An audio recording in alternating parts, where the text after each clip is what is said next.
Yes, आज अपन लोग ग्रामीण क्षेत्र के बच्चों के बारे में बात करते हैं कि ग्रामीण क्षेत्र के जो विद्यार्थी होते हैं, बच्चे होते हैं, वो बहुत से कारणों की वजह से पढ़ नहीं पाते हैं। उनके जीवन का सपना अधूरा रह जाता है, वो अपनी पढ़ाई को बीच में ही छोड़ देते हैं। ऐसे में ही क्या होता है कि ग्रामीण क्षेत्र के जो भी लड़के हो या लड़कियां हो जो विद्यालय में पढ़ते हैं, उनको सही गाइडेंस नहीं होने की वजह से वो अपनी पढ़ाई को पूर्ण रूप से नहीं कर पाते हैं। मतलब कि उनकी जो पढ़ाई का जो पूर्ण रूप होता है कि उनको कैसे पढ़ाई करना है, किस फील्ड में जाना है, किस तरीके से पढ़ाई करना है, क्या पढ़ने से क्या होगा, वो उनको पता ही नहीं होता है। जब आगे का रास्ता ही पता नहीं है तो वो क्या करते हैं, चलते 8वीं कर ली, 10वीं कर ली, 10वीं के बाद 12वीं कर ली, 12वीं करके पढ़ाई को स्टॉप कर देते हैं। और ग्रामीण क्षेत्र में अधिकतर लड़कियां 8वीं तक स्कूल या 8वीं पढ़ी, आगे भेजना बंद कर देते हैं, भेजते ही नहीं है। 10वीं तक भेज दिया, उसके बाद बंद कर देते हैं। 12वीं पढ़ ले, उसके बाद बंद कर देते हैं। क्या होता है कि 12वीं कर ली, उसके बाद फिर क्या करेंगे? तो बहुत सारे बच्चे बीए कर लेते हैं और उसके बाद में स्टॉप हो जाते हैं। उसके बाद में क्या होता है कि गवर्नमेंट जॉब की वैकेंसी निकलेगी, उसके इंतजार में रहते हैं। 2 या 3 साल में वैकेंसी निकलती है, एग्जाम देते हैं, उसमें सिलेक्शन होता है या नहीं होता है, क्योंकि गाइडेंस प्रॉपर बराबर गाइडेंस होती नहीं है। कहाँ कोचिंग करनी है, कहाँ पढ़ना है, कौन सा पेपर आएगा, कैसे आएगा, किस तरीके से एग्जाम होगा, कुछ भी पता नहीं होता है। तो उस वजह से गवर्नमेंट नौकरी भी नहीं मिलती है।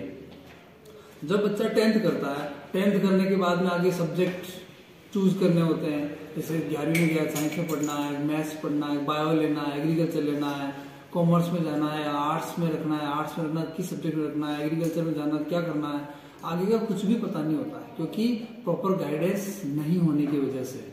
तो गाइडेंस नहीं होने की वजह से बहुत सारे बच्चे अदर जून में रहते हैं, बीच में ही अपनी पढ़ाई को छोड़ देते हैं या फिर अपना नया मार्ग चूज कर लेते हैं। कोई किस फील्ड में जा रहा है, कोई किस फील्ड में जा रहा है, कोई मजदूरी करने जा रहा है। बहुत सारे बच्चों की पारिवारिक स्थिति ऐसी होती है कि 8वीं पढ़ ली और माँ बाप कहते हैं बेटा बस अब जाओ, आप नौकरी करो, मजदूरी करो, जिससे आप पैसे कमा सको, अपना घर खर्चा चला सके। बहुत सारे बच्चे होते हैं 10वीं पढ़ाई छोड़ देते हैं। तो पढ़ाई 8वीं 10वीं करने के बाद में भी ऐसे बहुत सारे फील्ड है जिन फील्ड के अंदर विद्यार्थी अपने भविष्य को सिक्योर कर सकते हैं, क्योंकि परिवार चलाने के लिए पैसे चाहिए होते हैं। और पैसे ऐसे तो कोई देता नहीं, अपने पास में टैलेंट होना चाहिए, हुनर होना चाहिए। तो उस हुनर के लिए अपने को कोई कला सीखनी होगी, बिना कला के अपन पैसे कमा नहीं सकते हैं। तो उस हुनर के लिए क्या करना होता है कि किसी न किसी एक फील्ड के अंदर महारत हासिल करनी होती है, और उस महारत के लिए उस फील्ड के अंदर भागना पड़ता है, सीखना पड़ता है, समझना पड़ता है, उस फील्ड में समय देना पड़ता है। उसके लिए सबसे पहले अपने को अपना उद्देश्य जो मोटो होता है उसको फिक्स करना होता है कि मेरा उद्देश्य क्या है, मुझे करना क्या है।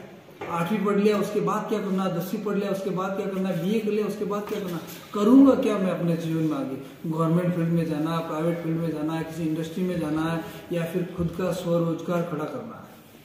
तो उसके लिए एक उद्देश्य कंप्लीट होना चाहिए। अगर किसी का उद्देश्य कंप्लीट हो गया है तो उस उद्देश्य की पूर्ति करने के लिए अपने को दिन रात उसके पीछे लग जाना है, मन से उस काम को करना है। 1 बार फेल होंगे, 2 बार फेल होंगे, 3 बार फेल होंगे, लेकिन कभी न कभी तो उस फील्ड के अंदर अपने को जीत हासिल होगी।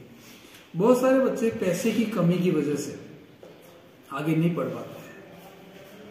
तो ऐसे बहुत सारे फील्ड है जिन फील्ड के अंदर 8वीं पढ़ा हुआ बच्चा जो पढ़ाई में कमजोर है, पारिवारिक स्थिति सही नहीं है, और वो चाहता है कि मैं भी अपने जीवन को किसी न किसी रूप में सिक्योर करूं, तो उसके लिए सबसे अच्छा फील्ड है आईटी, इंडस्ट्रियल ट्रेनिंग इंस्टीट्यूट, जो क्या करता है कि कंपनियों के बारे में बताता है कि कंपनी के अंदर किस तरीके से रोजगार मिल सकता है, उसके अंदर क्या करना होता है। 8वीं पास से भी आईटी होती है, 10वीं पास से भी आईटी होती है। बहुत सारे बच्चे होते हैं जो बीए कर लेते हैं, 12वीं कर लेते हैं, बीटेक कर लेते हैं, उसके बाद में भी उनको लगता है कि अब क्या करें आगे, कहीं जॉब नहीं मिल रही, गवर्नमेंट जॉब भी नहीं मिल रही, या कोई प्राइवेट जो इंडस्ट्री है वो भी नहीं रख रही है।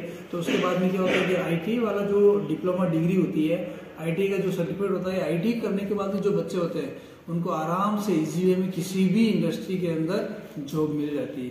उस जॉब को करने पर वो अपने आराम से परिवार का जो खर्चा होता है वो आराम से चला सकता है, मतलब कि अपने पैरों पर खड़ा हो सकता है।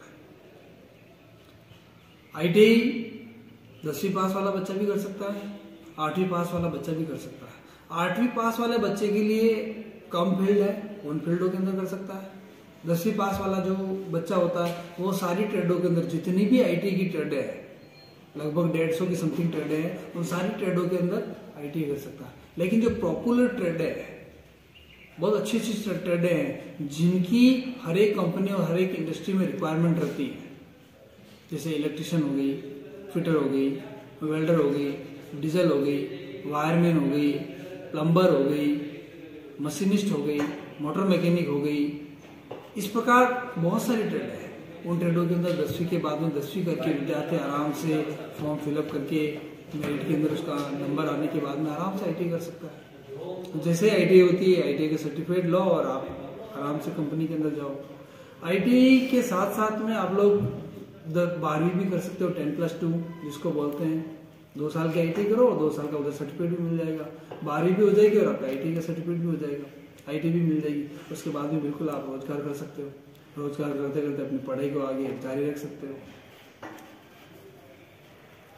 इस प्रकार जो कमजोर तबके के व्यक्ति हैं या कमजोर परिवार है, जो बच्चे पढ़ नहीं पा रहे हैं, पैसों की तंगी की वजह से जिन्होंने पढ़ाई छोड़ दी है, या जो पढ़ाई करना चाह रहे हैं जिनके पास पैसे नहीं है या समय कम है, वो आराम से इजी वे में आईटी का फील्ड चूज करें और आईटी की फील्ड को चूज करने के बाद में आराम से पढ़ाई कर सकते हैं, जॉब भी कर सकते हैं, काम भी कर सकते हैं, व्यवस्थित तरीके से काम भी मिल जाएगा। अगर किसी को आगे डिप्लोमा करना हो, बीटेक करना हो, तब भी आप आईटी करने के बाद में और दूसरी पढ़ाई भी कर सकते हैं, कोई दिक्कत नहीं है। अगर किसी भी विद्यार्थी को आईटी से संबंधित किसी भी प्रकार की जानकारी चाहिए हो तो आराम से वो कमेंट कर सकता है। धन्यवाद।